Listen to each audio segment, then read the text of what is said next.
Ciao Fiorino, chi è Fiorino?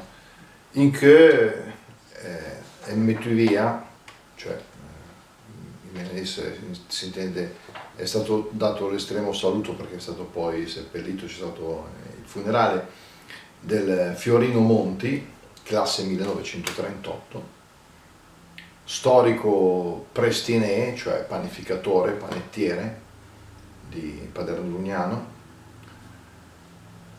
di figlio del Giulin Sacurotto,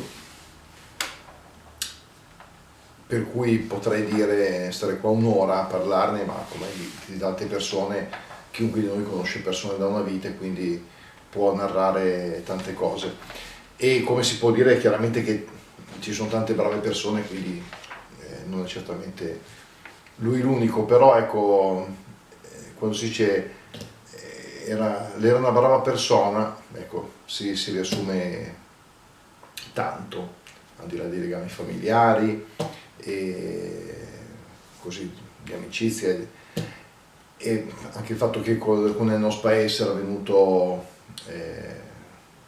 nelle scuole a testimoniare la sua attività lavorativa che ha appunto condotto per mezzo secolo, insomma è stato un simbolo, insomma, ecco, uno degli storici prestinè, come ce ne sono anche altri, l'amiga Dumalini, che ci sono tanti altri esercenti che hanno condotto per tanto tempo un'attività, e per cui salutatelo.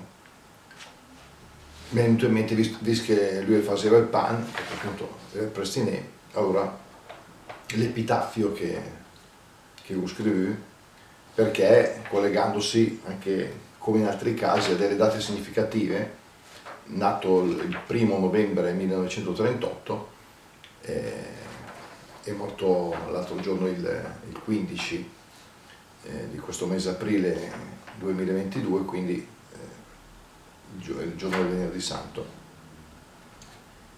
Sono quelle date che uno può pensare a casualità, l'altro pensa invece che ci dietro un disegno, ognuno può leggere, diciamo, come vuole. Per me, insomma, c'è qualcosa, insomma, dietro o sopra.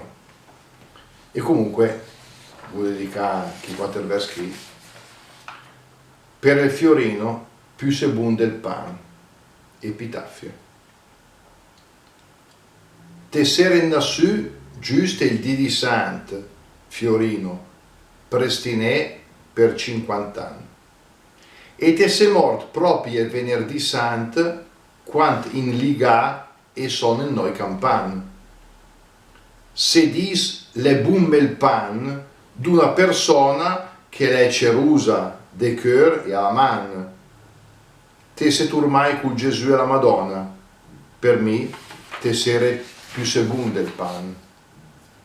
Grazie Fiorino, grazie a tutti e se vedo presto. Ciao ciao!